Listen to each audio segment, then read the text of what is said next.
we're going to our next panel discussion, which will be about the relationship between hate speech and media. The moderator of this panel will be Eszter Neuberger, journalist at Lakmusz.hu, and participants of the panel will be Beata Balogová, editor-in-chief of SME Daily, a Slovakian newspaper, Tamás, Berecz, general manager, International Network Against Cyber Hate. You know him already. Gábor, Polyák, head of research at Mérték, media monitor, and Joanna Szymańska, I'm sorry for my pronunciation, senior program officer at Article 19. So, hello everyone. I know I'm in a difficult position that after you've been sitting here for a while to create a panel that is going to be engaging for you, but I have really good participants to be able to do that. As Bulcsú mentioned, the topic of this panel is hate speech and the media, and we have a very diverse panel which allows us to explore the topic from various different perspectives. And I really would like to start with Tamás, who is working for an organization that also has the role of being a watchdog that monitors how social media platforms are doing in countering hate speech. This is the elephant in the room because no one is here from social media platforms, but this is the place where I think we mostly encounter online hate speech and violence. So, Tamás, could you tell us about what the EU's code of conduct for countering hate speech is good for, and how do you push pressure social media platforms to deliver on their obligations by the code? Yes, thank you. I think the code of conduct was one of the biggest changes in general when it comes to hate speech on social media. Before the code, there was practically nothing, that the EU or governments really, could do to pressure social media platforms to remove hate speech. And in general, what we have to kind of, take into account is that when it comes to hate speech, there is definitely a fine line for social media, where they don't want it to reach a level on their platforms that kind of, scares people away. But it's also content that generates a lot of attention and screen time. So it also earns them money. So it means, that we are kind of pushing them to spend more money to earn less money, which in business is usually, not the greatest thing. But on the other hand, I think they did realize by the mid-2010s that it's becoming a too big of a problem, not to deal with it, not to do something. And the code of conduct in general, when it first came out in mid-2016, was basically kind of a wish list without any real enforcement put behind it.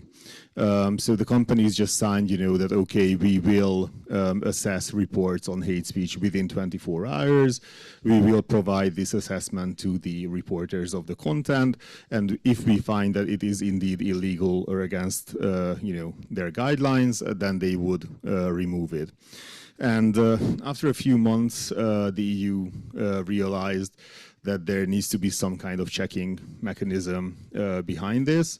And this is when the first so-called monitoring exercise happened in late 2016, if I remember correctly, with around a dozen CSOs from all over Europe, many of them our members. And after that first monitoring, we also had multiple meetings with officials of the the European Commission, especially from DG Justice, to kind of hone in the methodology properly of the monitoring, because we had many issues with how it was kind of put together.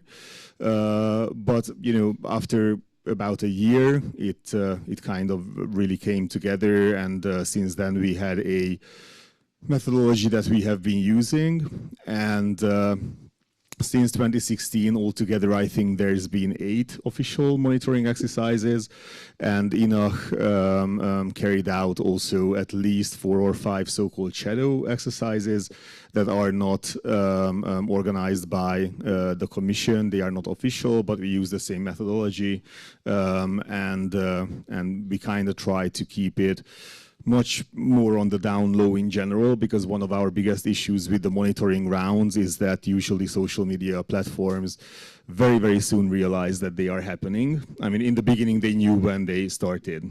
That was one of our biggest problems at the time, that you can't really check their proper response to hate speech reports if you actually tell them that, okay, guys, like now this is happening, so you have to pay extra attention to look good afterwards in the data. So that's one of the advantages of the shadow monitoring ones.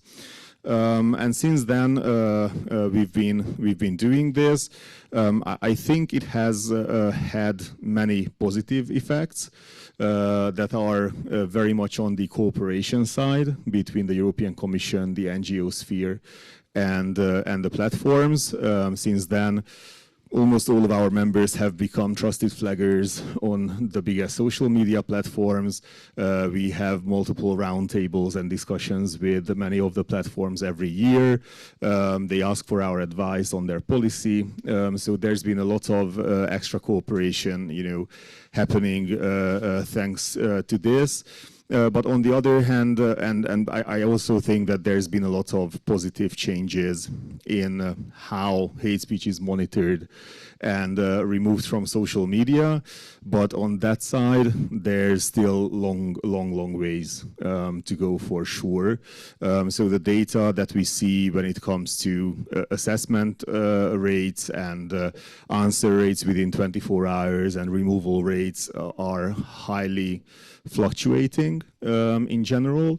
There are massive differences between country to country, which also signals that in countries where the political will is there and hate speech is high on the government's agenda, usually companies do better. Where it's less important, or in some countries even encouraged, by the political sphere, then the willingness of companies is usually a bit lower.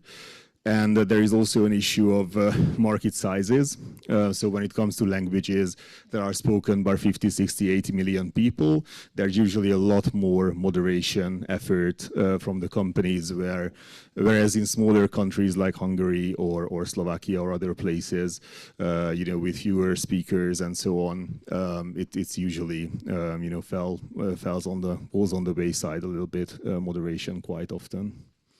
Yeah, I meant to ask this because I work in the field of disinformation, not as an actor, but a counter actor. And the same problem we noticed there with Central European languages, that the detection of disinformation, and as you say now, hate speech is much harder. And really, to just follow up on this.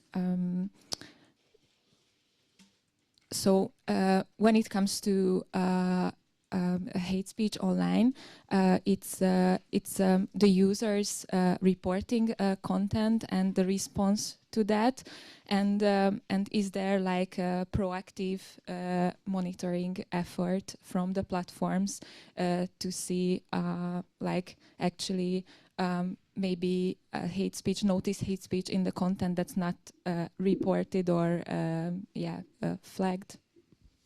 When it comes to the monitoring exercises, those are usually done manually, and there is no proactivity there from the platforms.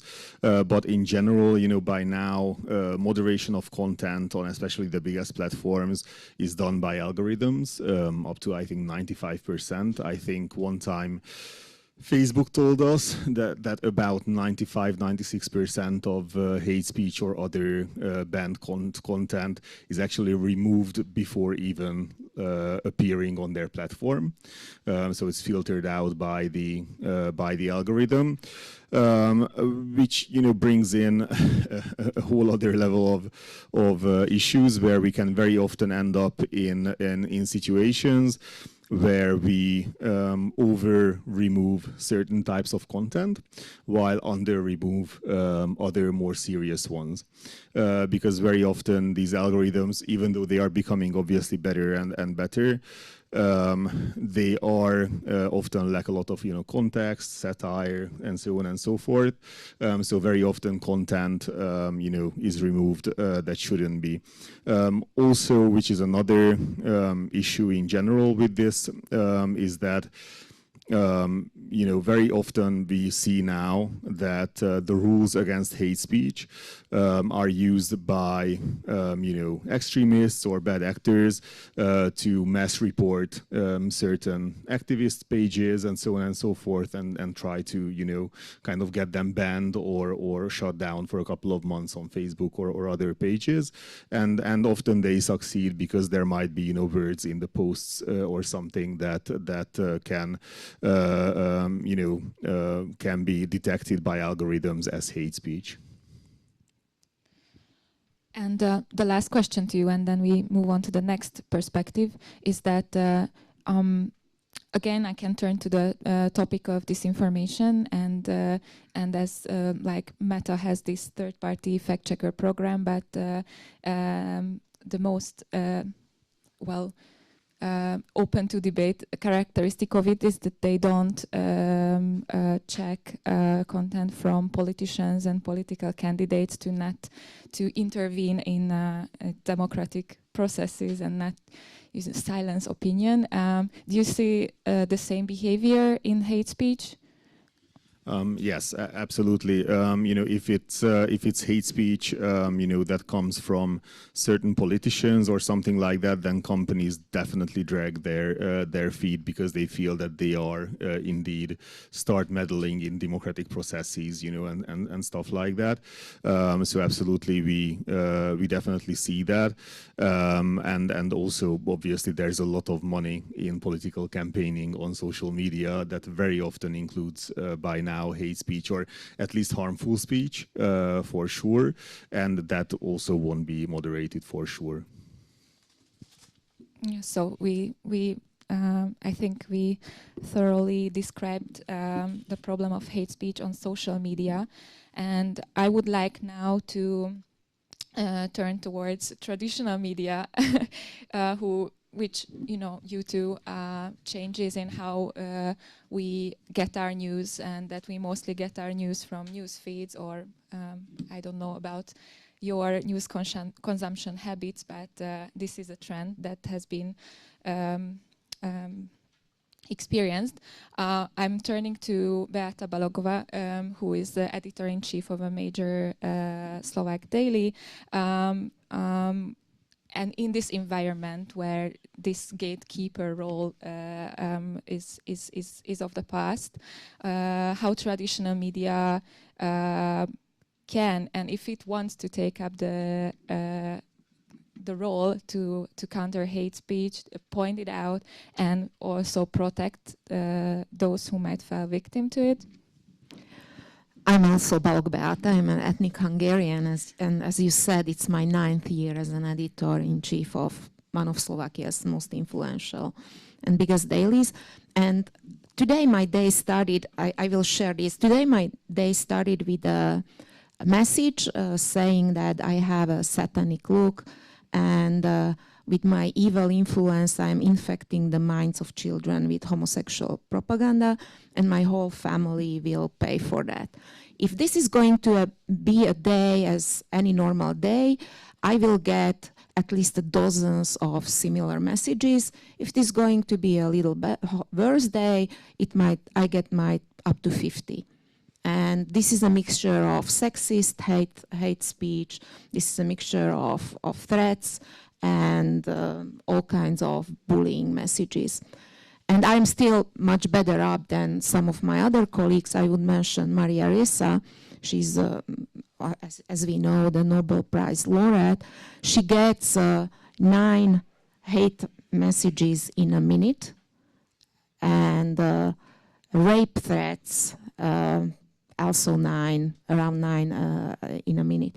And I mentioned Maria Ressa also because some of the things I discussed with her, and she discusses very often with media, is linked to what our colleagues said. And she talks a lot about weaponization of social media, especially Meta. And if we consider the fact that today Facebook is the biggest platform that delivers information to people. In Hungary in 2022, over 7.4 million people were active Facebook users. In Slovakia last year, it was 3.6 million people.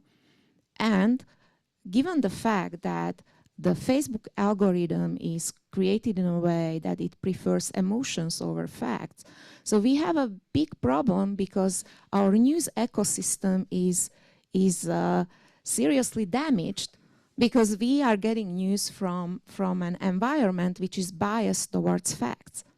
And my comment to my colleague is that you actually mentioned one of the biggest problems we journalists face, and is the fact that politicians and political campaigns get a preferential treatment from platforms.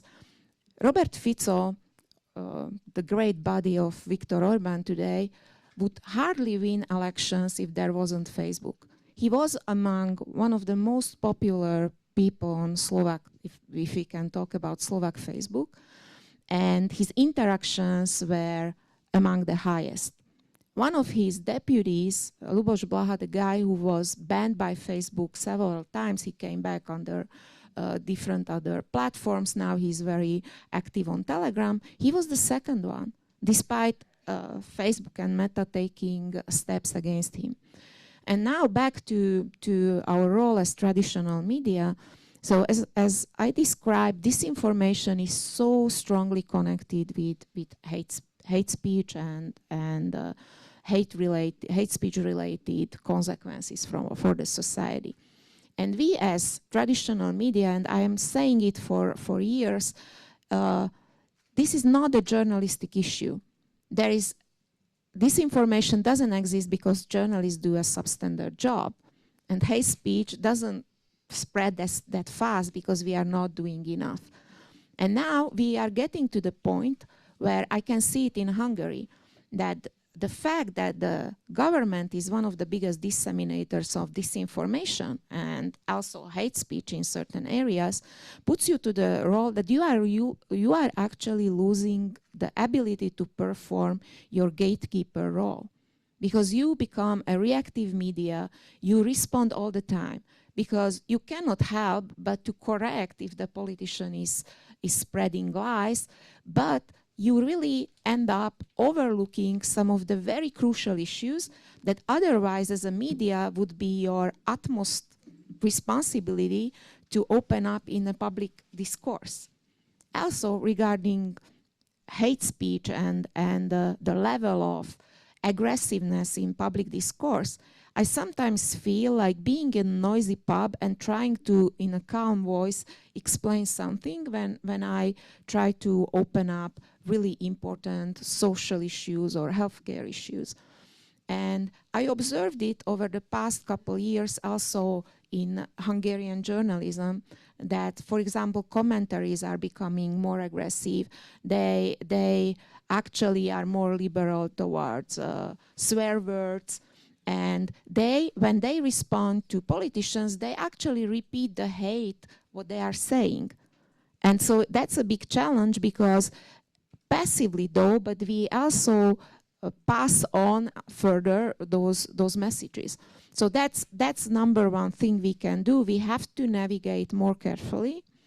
like how we respond to the spread of hate. How do we respond to anti-LGBTQ propaganda, which is now one of the most intensive in Slovakia.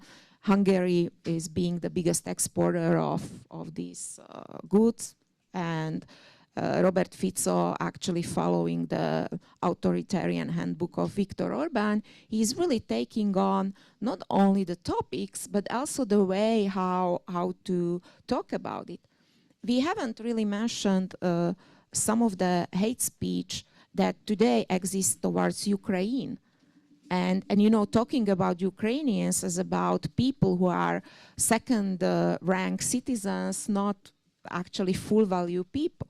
It's just happened yesterday that my prime minister actually overdid Viktor Orbán in spreading hate against Ukrainians. I understand that by definitions of hate speech that might not be like a hate speech, but it is. And for me, it adds another challenge because the sexist hate speech concerns a lot of female journalists. We are actually one of the main targets in the country. So it also creates a mental health issue.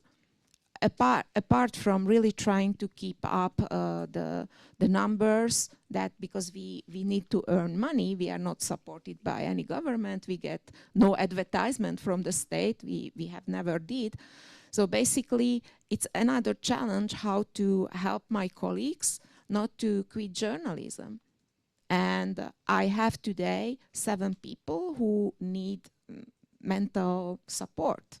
I myself, I had situations when I needed professional help to tackle all the hate campaigns and hate issues.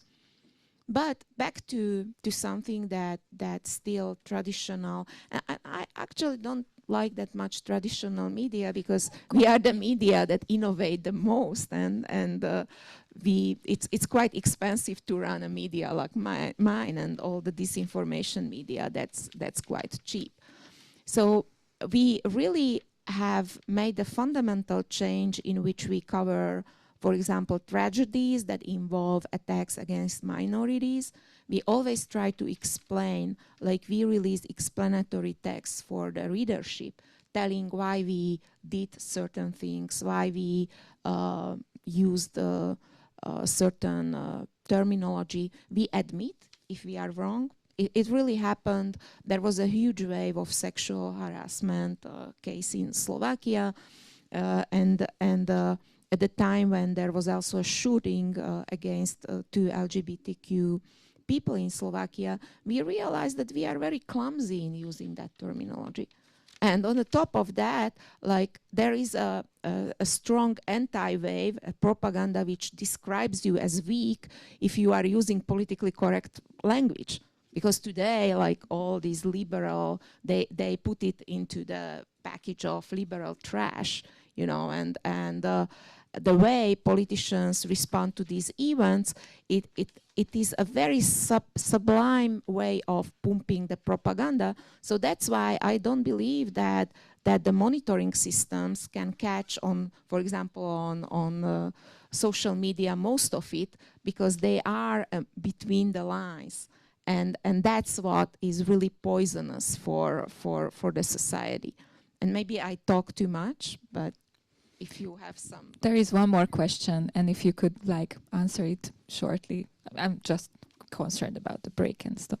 But like during election times or pre-election times, it's a thing that newsrooms do. It's customary to contact candidates for prime minister for an interview, and I'm curious that at SMA, how do you deal with far-right parties that will really likely be trying to spread hate messages in that interview? And I think it's easier with like written interviews, but when, for example, a politician goes on camera and there is a live situation, like, did you have this discussion, and how do you treat them as equally as other candidates, or how do you prepare for such scenario? For many years, we ignored them, but it turned out that ignoring them actually hit back, because part of the society still considered them an equal political force. During the last election, we decided not to invite them to the political campaign, but it was helped by the statistics because they didn't reach the 5% support. But there is one more sensitive issue. Today, even if a party is characterized as a fascist party, a normal party, which was regular party 2 years ago, can have the very similar terminology. Robert Fico is today talking like the fascists spoke 2 years ago. And he legitimizes a lot of that discourse. And of course, Robert Fico doesn't talk to my media, and he would never come to any debate we organize. He hasn't given an interview to my daily for 10 years. But that's the big challenge, that, you know, outrageously fascist parties are now somehow transformed and merged into parties that are regular parties. Honestly, sometimes when I listen to some Fidesz people, I can't distinguish between, you know, the far-right Slovak party, because they are saying the same thing. Maybe more carefully, maybe not. They are not dressed in the uniforms of the wartime Slovak state. They wear, you know, suits, but they deliver the very same messages. So the approach is really to confront them and to have a control over the debate.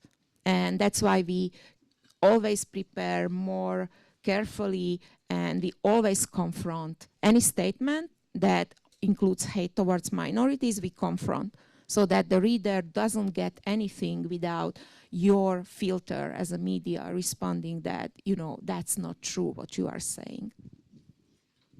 Thank you very much. And I would move on to Gábor, because when we talk about hate speech and the media, I think that the role of national media regulators and legislation that is designed to counter hate speech is important to discuss. And you have been following how the National Media Authority in Hungary was being emptied out and instrumentalized for political purposes in the past 13 years. And when looking at the decisions of this media authority, how do you see this above described process has affected its role on safeguarding citizens from hate speech spread in the media? Yeah, thank you.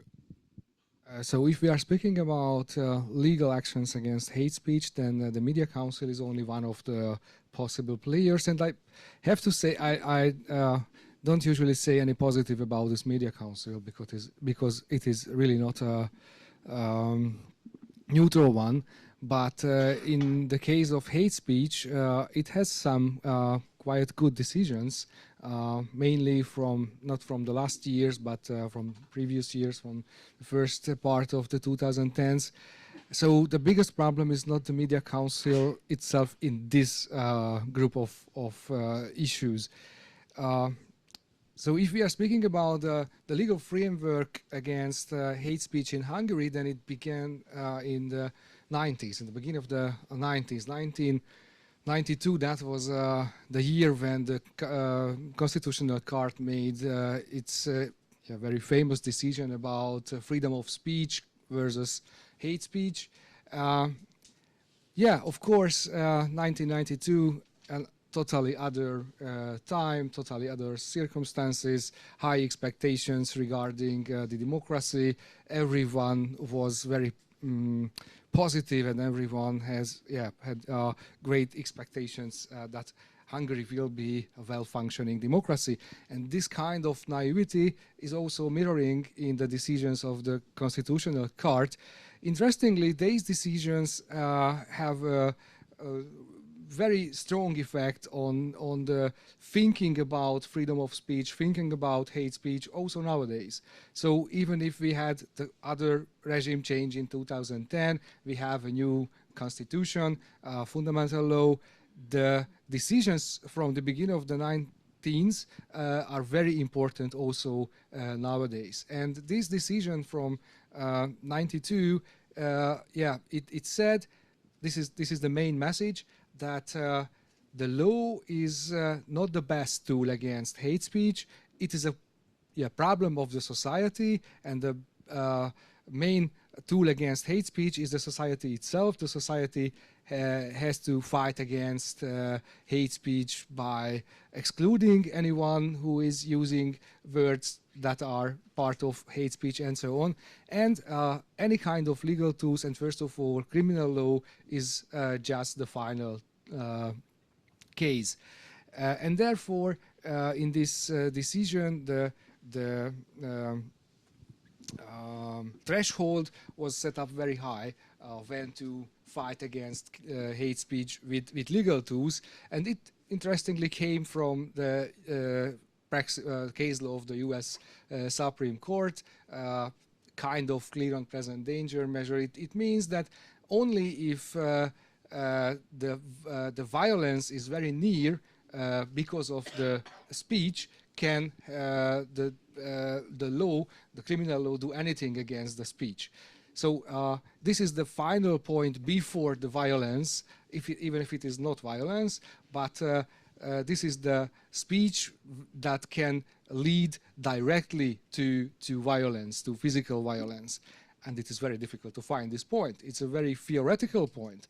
And it was a big challenge for the courts and for the prosecution to define this point. And they couldn't manage it, I have to say. And it means it led to a very interesting situation. It's not a big issue to say that in Hungary, hate speech is a daily routine.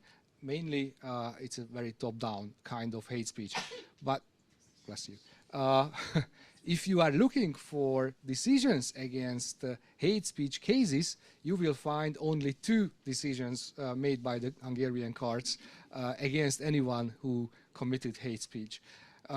Because this threshold is so high and so unclear that it cannot be used in the daily legal practice. Now we have not only criminal law tools against hate speech, we have a new civil law. In this civil law, there is also an opportunity that anyone who feels that, how to say, his or her belonging is violated to any kind of groups can go to the court because of defending of personality rights.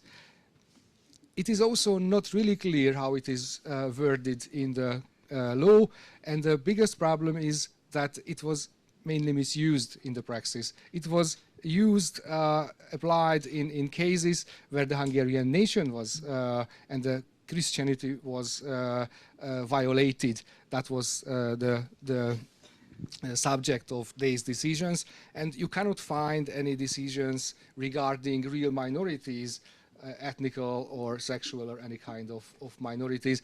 So it is a possible tool what is not only not used, but it is misused by the courts and by the citizens, of course. And we also have, and that was your original question, rules in the Media Act against hate speech, against incitement. And you cannot find a lot of decisions of the Media Council, but as I said in the beginning, the Media Council is the most active player in this field. If you are interested in cases that are in connection with hate speech, you mainly can find them in the reports of the Media Council. And there are some very interesting decisions. For example, you can find 2 decisions against Zsolt Bayer. The Hungarian people know he is a very important player of the, how to say, the political communication of the ruling party, and he's a very harsh communicator using hate speech every day. And you can find decisions from the Media Council against articles written by Zsolt Bayer, but there is no systematic defending, and this is my last point. So sometimes you can find good decisions, but there is no monitoring of hate speech in the media. There is no systematic monitoring of the hate speech. It's not a big issue for the Media Council. It is not active against the spreading of this amount of hate speech, what you can see every time in all kind of media outlets. If they get a sign that they should do anything against this and this article or program, they will do if they want to.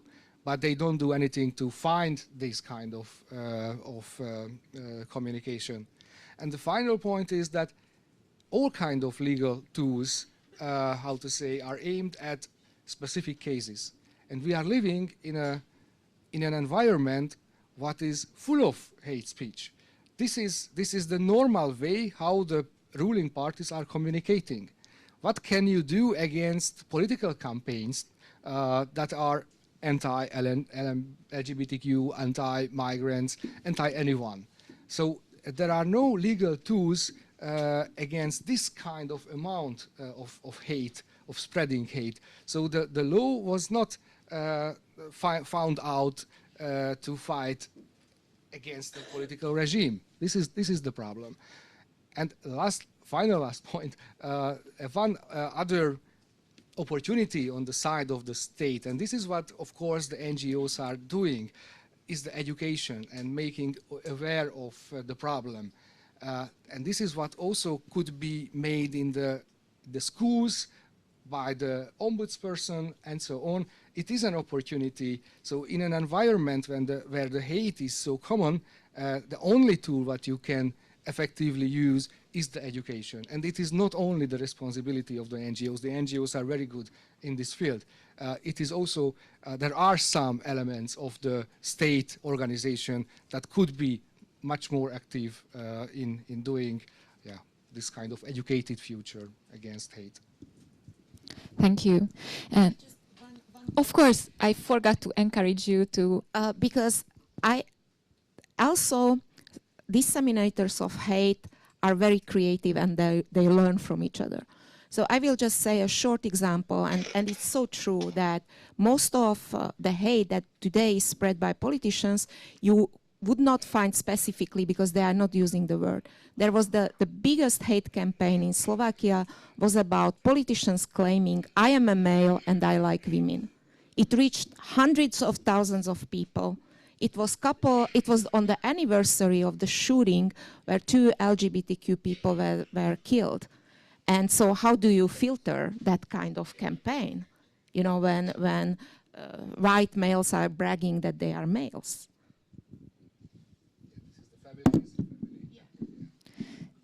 Yeah, I can only relate.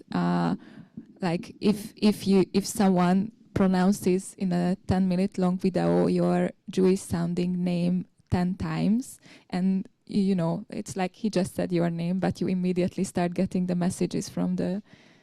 I agree. But Joanna, before I turn to the perspective that I really assigned for you, would you like to jump in from the Polish perspective to this discussion about media regulators? I'm asking because we used to be classmates in this with Hungary and Poland, restoring the democratic function of the media regulator body is one of the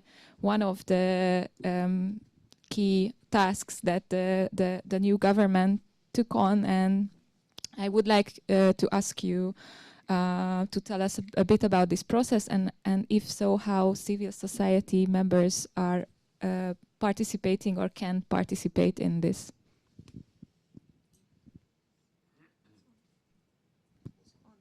No? Okay, sorry.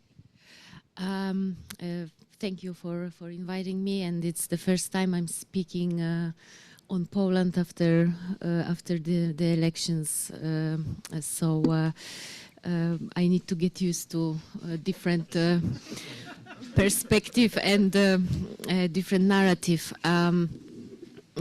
Obviously, all the reforms and all the changes that the new government would like to start and would like to proceed with will be extremely difficult, because if we are talking about a media regulator, it's a constitutional body. You cannot change it just with some legislative amendments. It's much more complicated. So this is, of course, that the new government says that they will take care of this, that this is one of their priorities, to depoliticize media regulation. Because the problem, it's not a new problem. It didn't emerge 8 years ago when Law and Justice came to power. Media regulation in Poland has always been politicized. So civil society and human rights organizations would like to believe now that if there is a reform, that it would be depoliticizing from any of the sides, and not that the new government just takes it as it is and turns it to their side. But this is a question for the future, because, like I said, media regulation it's not something you can change overnight. What has happened already, and this is really related to our topic of hate speech, Polish public service media,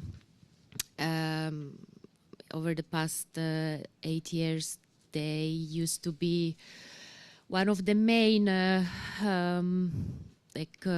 those who hate speakers, let's say. They spread hate speech against LGBTIQ people, against migrants, against political opponents, civil society, anyone who had just a different opinion than the government. And we, like Polish people, didn't call public media anymore. We called it just government mouthpiece, government media. And the level of propaganda, disinformation, and hate speech was enormous, and it was difficult to imagine that something like this is possible within the European Union. That it's not like I know very well the Kremlin narratives. I used to watch a lot of Kremlin media in the past, and seeing the same kind of narratives in the Polish media was a big shock for me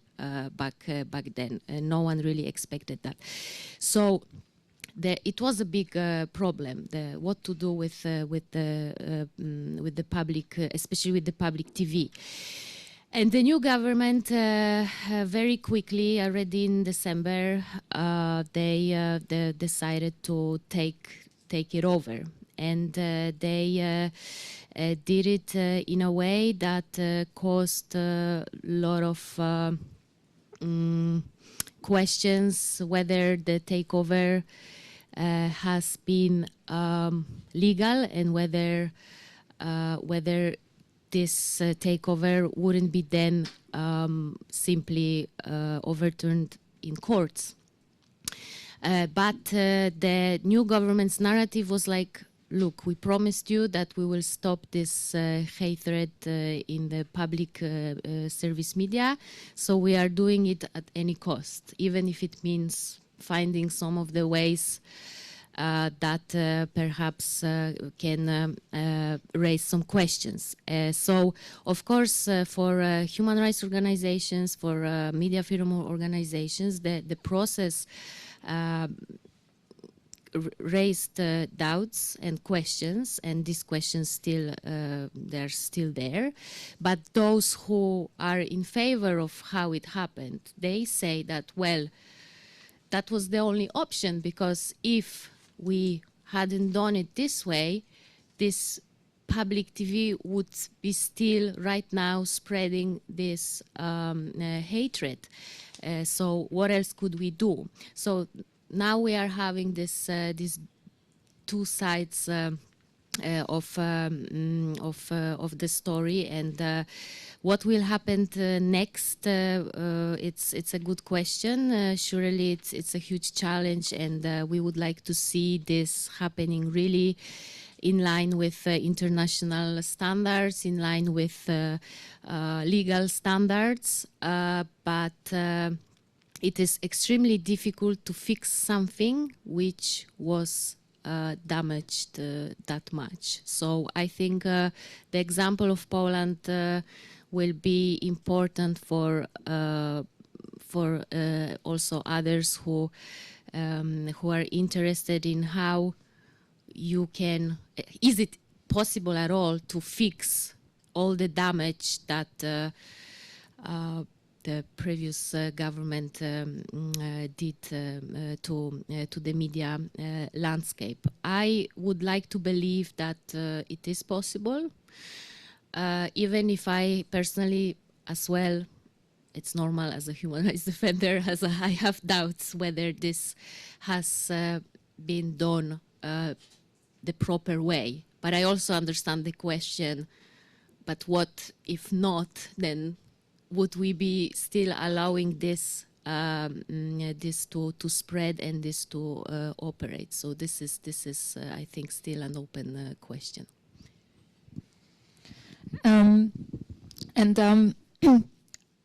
I would like to address one more question to you, because you work for an international organization that promotes freedom of expression, media freedom, and also supports independent journalism, journalists worldwide. From your perspective, what do you think? How can civil society actors and media work together in combating hate speech?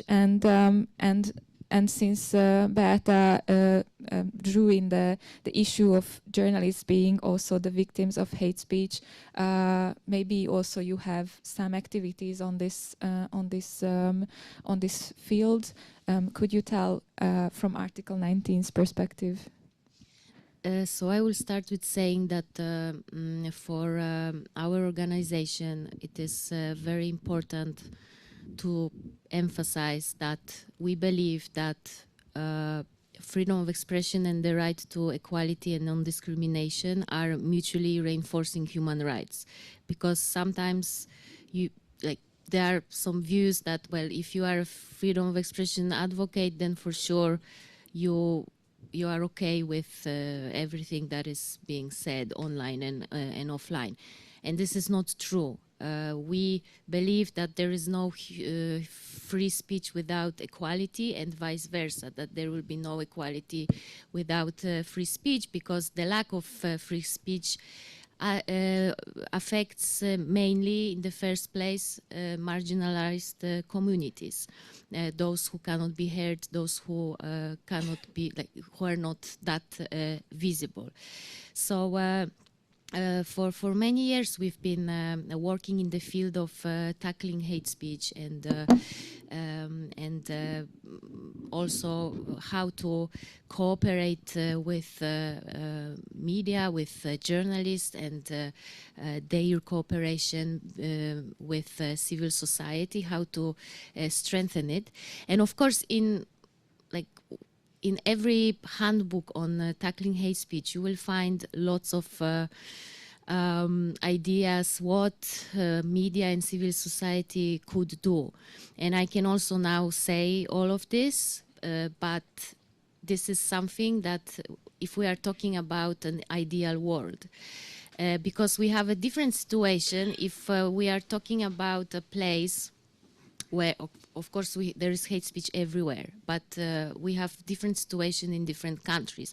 So it's a different situation if we are in a country where we have hate speech spread by some private media and politicians, but not those who are in power. And it's a totally different story if we are facing a state-led hate speech campaigns, and when we are facing media capture, and when we have public media and all the main media outlets also in the hands of the government that spreads certain harmful narratives. In this scenario, more pessimistic scenario, it is much more difficult to tackle back, because we as civil society and journalists, we will never have the same resources, even if we fundraise a lot, the millions they have for their propaganda, it's something that we will never be able to get. It doesn't mean that we shouldn't be doing anything, because it is still important to cooperate with cooperation between civil society and journalists. Those, like what was mentioned in the beginning, that you mentioned that you realized that some of the language in your articles was clumsy at the beginning, but it means that we are talking about journalists that realize that there might be some gaps in knowledge, in education, and those who are open to get this knowledge. And then we can see lots of initiatives where civil society, where activists meet with journalists, with media outlets. They organize trainings on these narratives and on the language that concerns the group, the marginalized group.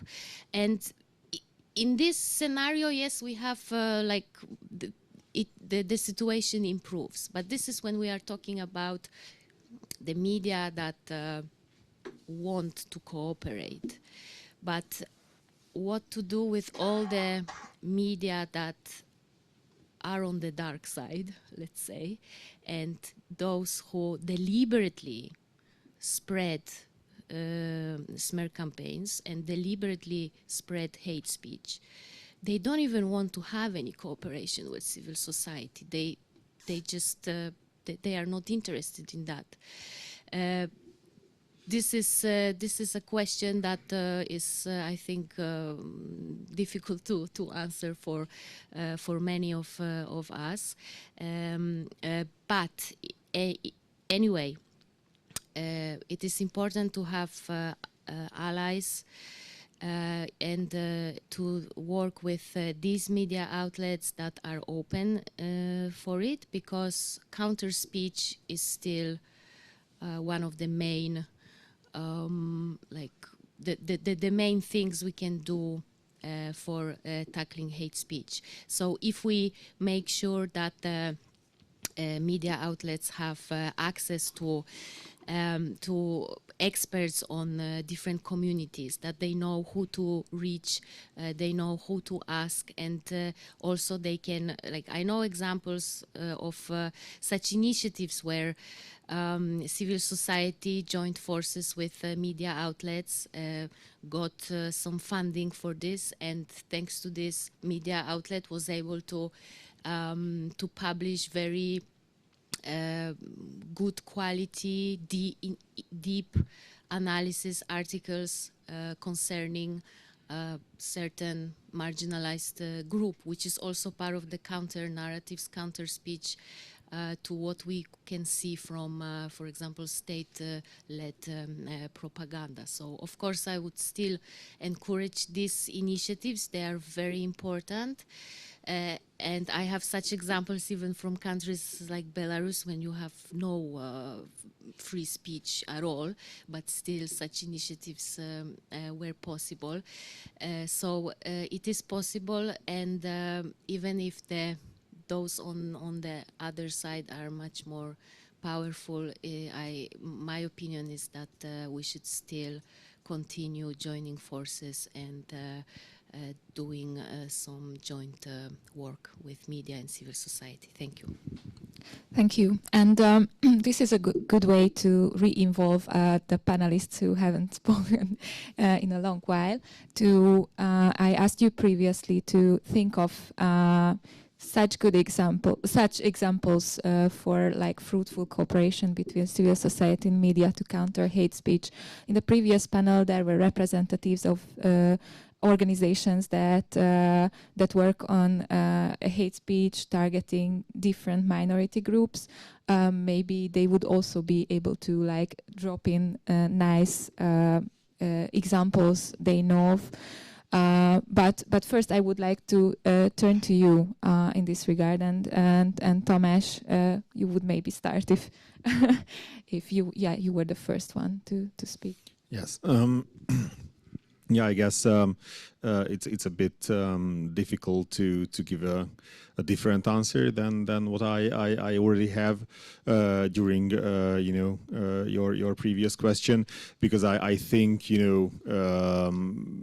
the best example, at least from our point of view right now, is really this cooperation between civil society organizations and social media platforms that was brought on by the Code of Conduct, and which process also shows, that there must be a high-level political will behind this, because even before the Code of Conduct was in place, and even before the monitoring started, we did have some relationship to social media companies, but this code really launched a whole new level of cooperation.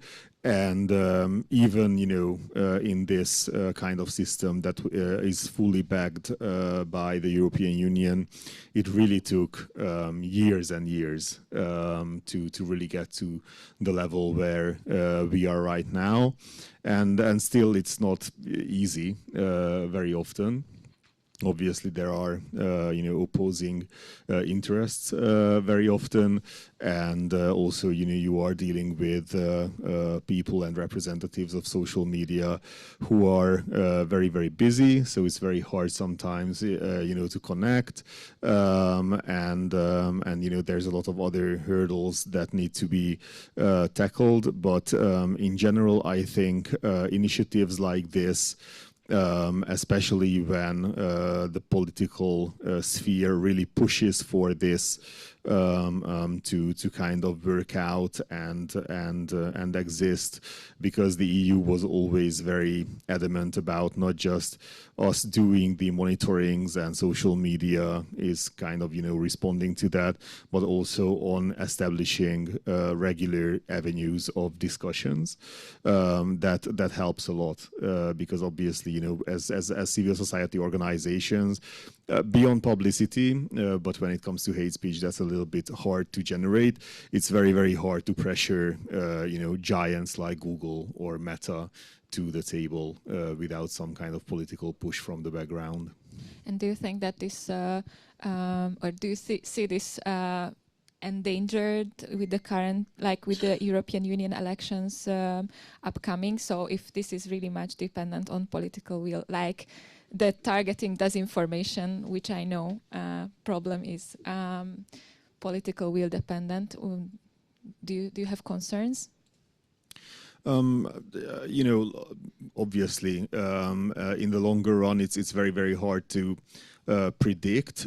For now, I don't really see any real threat or possibility for changes. I think the budget had been agreed upon for the next 7 years, and the support that the EU provides for these initiatives have been put in place.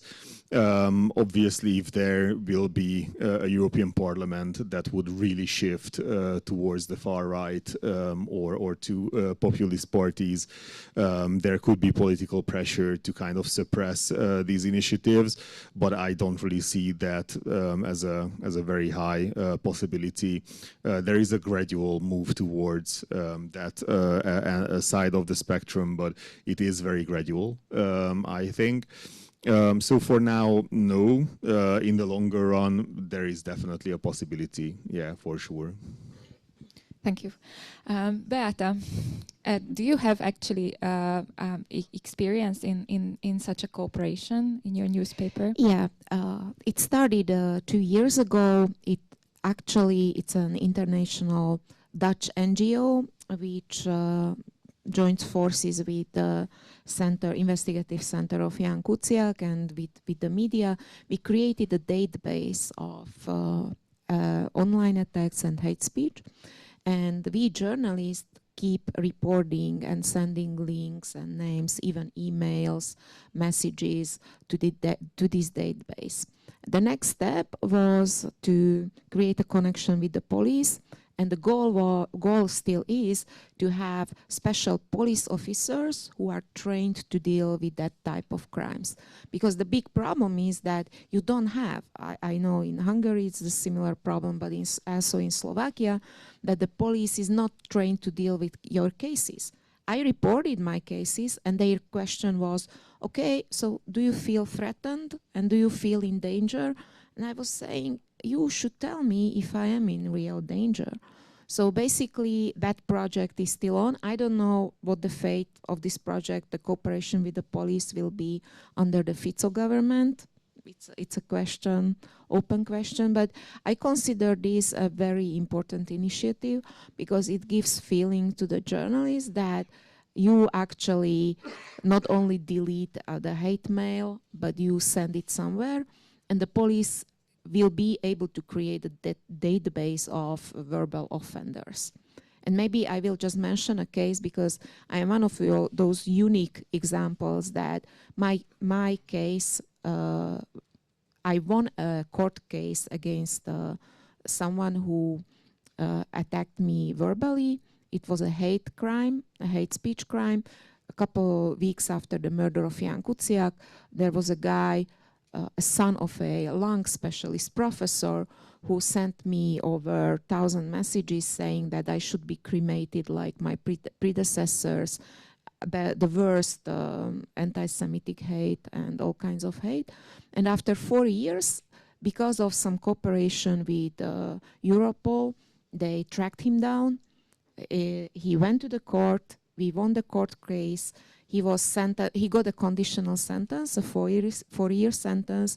But since it was publicized, it was a very positive example, and more journalists are now encouraged to report crimes, which is so important. And in this, we also cooperate with some of the NGOs because they also do this initiative to encourage journalists and offer them legal support. And I think that that's also one of the small steps you can take.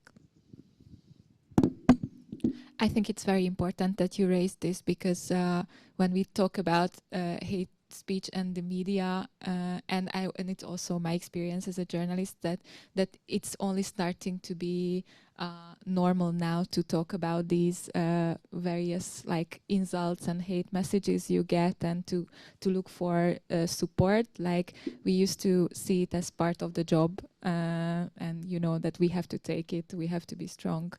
And yeah, I noticed that there is a trend in like bringing it up to the light. Gábor, on the same line, do you have something to share that is worth following? So from my position, maybe it is not so easy to say something, but yeah, what I can mention, of course, is our cooperation. So I am not only a scholar, but I also an active member of NGO Mérték Media Monitor, and we have this cooperation with political capital Lakmusz and AFP.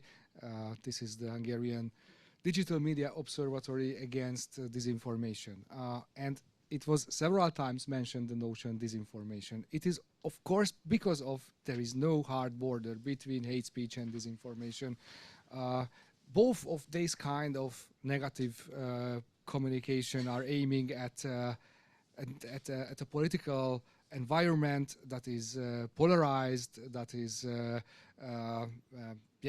that is building up enemies, that is dealing with non-existing problems in terms of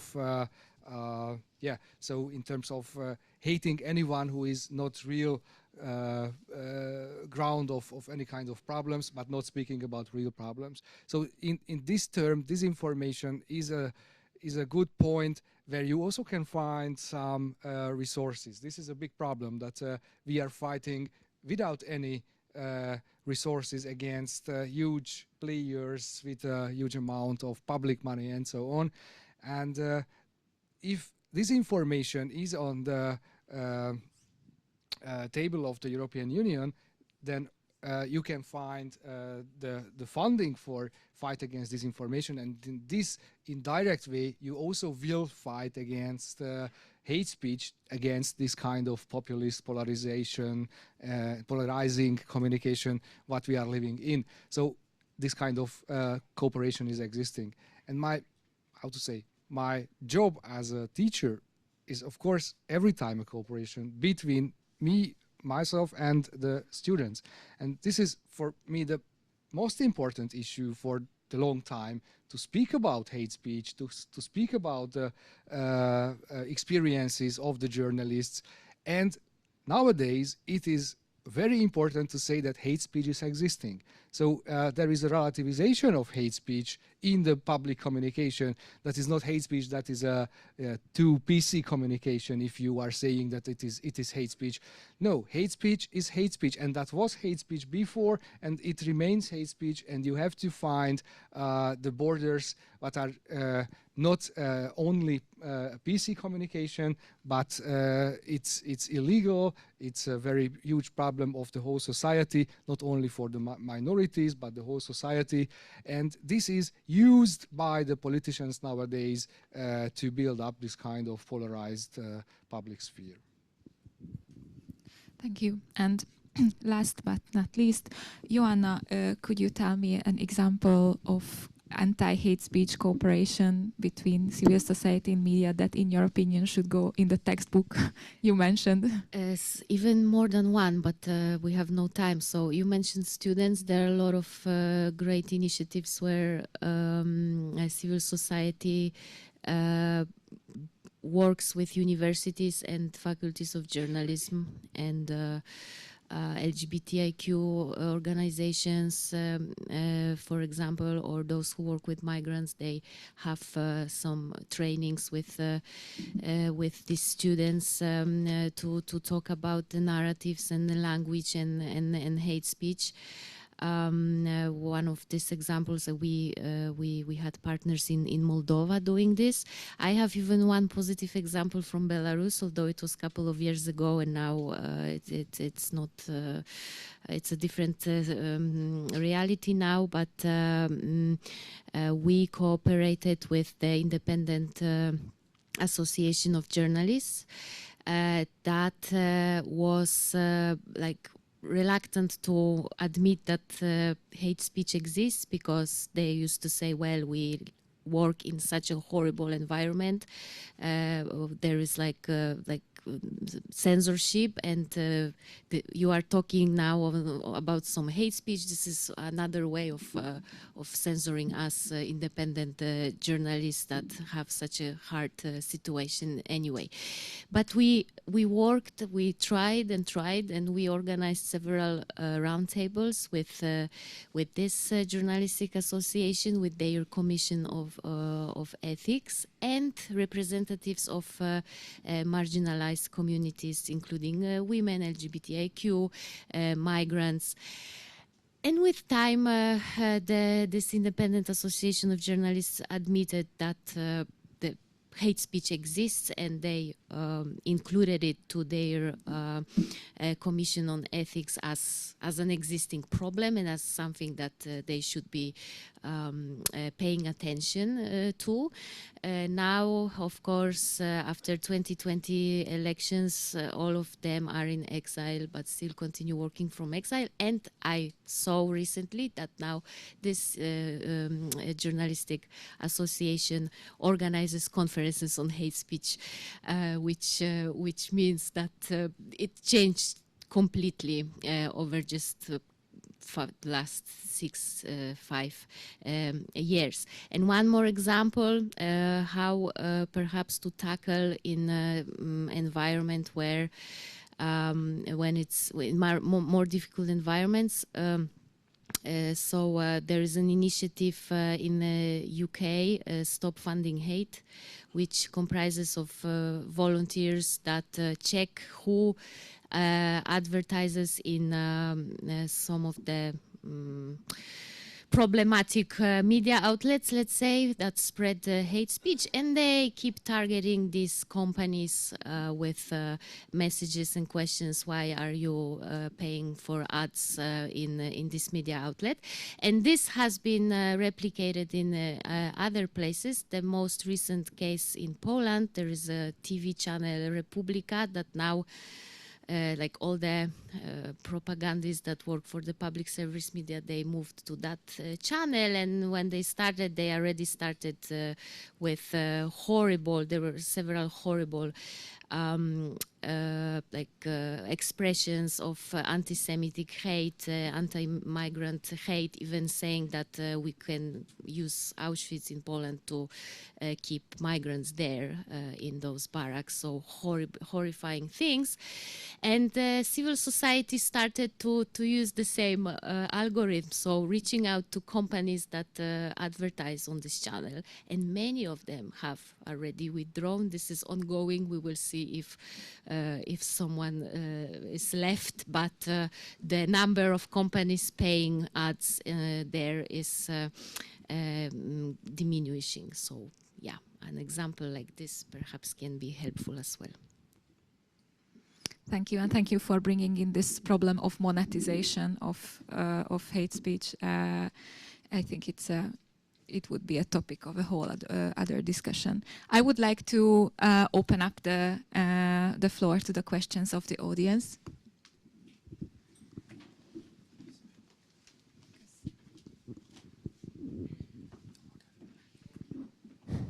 So one is that not for full monitoring, but would you think that the system that Gábor knows, that before the 2010 media law, there was a complaint commission in Hungary. I was a member for 10 years, and the balanced media board selected the members, and anyone could file a complaint. So that was a sort of institutionalized participatory monitoring, of course, far from being perfect. But so what do you think of such a system, perhaps even in the current police situation, because it can also help neutralizing to the extent it's possible? And the other quick question in the afternoon, there would be more talk about that, but still I would like to ask especially Gábor, that how do you see the difference these days in the current media environment, which is so different from the one, say, 10 years ago? Can we, to what extent we can separate regulation of so-called hate speech anywhere, and in the media, for example, in television, which can be to some extent still considered as push media as opposed to the pull media type of communicatory channels, if such distinction still makes any sense? So, because earlier myself, and sorry I finish here, earlier myself argued for TV and radio, a content-based regulation was acceptable, I thought, while otherwise generally I argued for the imminent danger test that Gábor described, that no content-based regulation, and that's why I say so-called hate speech or quote-unquote hate speech, because we shouldn't be easy with labeling the speech that we may just not like as so-called hate speech. Thank you.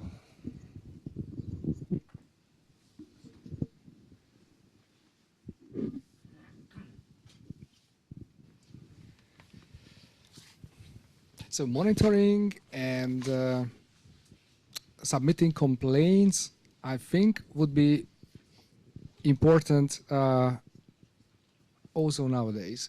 So there is no capacity now in Hungary to have this kind of systematic monitoring of, now we are speaking about hate speech, but it could be also the unbalanced information and so on. I several times asked the opposition why they don't do that, why they don't have the capacity to monitor at least the traditional media content, at least the public media, to find the problematic, the illegal content. There are several. There are full of illegal content.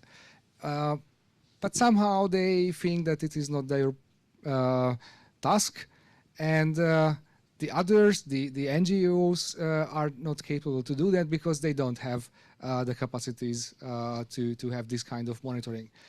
I don't think that we could win billions of cases, but to push the Media Council, the prosecution, and so on, it is an important thing. When the only result is that we can have the list of the cases where the Media Council or where the prosecution didn't do anything, it's not bad to have a communication, have a discussion with the European institutions. But we don't have the list because we don't have the capacities, and the parties, maybe they could have much more capacities. They are not interested in doing that. I don't think that this commission of complaints was very effective, but it was much better than the situation now. And the second question, it's a very interesting question. So how can you make how can you distinguish TikTok from television? It's the very same kind of consuming media content. I think, Peter, you also are not a big TikTok user. I'm either, but TikTok is just watching TV, very short programs. And this is the same if we are speaking about YouTube Shorts, if we are speaking about videos on Facebook or Reels on Instagram. So this is not a very clear distinguish between the different types of media outlets nowadays. It was much easier to say that on-demand is not under the strict rules of push media. But on-demand is nowadays everywhere existing. It is on your mobile, and on-demand is also, it became a push media through the habits of the consumers, how they use TikTok and how they use YouTube Shorts. So I cannot see the good solution for making effective and differentiated rules for the different types of media outlets. It's an interesting question, but I'm afraid we cannot answer. Thank you. Any more questions? And I would collect those who still have questions. Köszi. Just more like a reflection on the media authority. So their common standard reply to hate speech comments is that you have to negotiate with the one who did first to take down the content, which is very interesting because you should ask the person who said, I want to rape you and kill you and all these things to please remove the comment that you made. So this is basically a non-existent tool, just to know.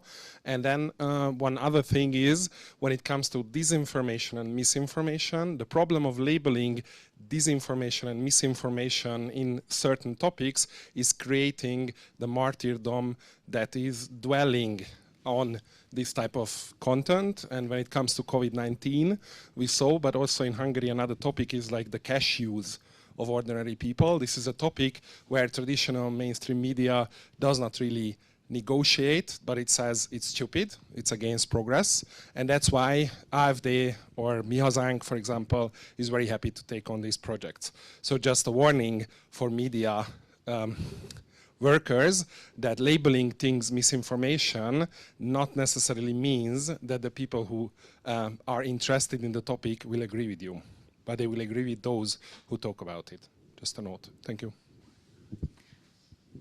Okay, other question? Okay, if not, would you like to reflect on that note? Okay, so we take that away in our heads. Thank you very much for the panelists. It was a great discussion, and wishing you a great rest of the day and fruitful other conversations.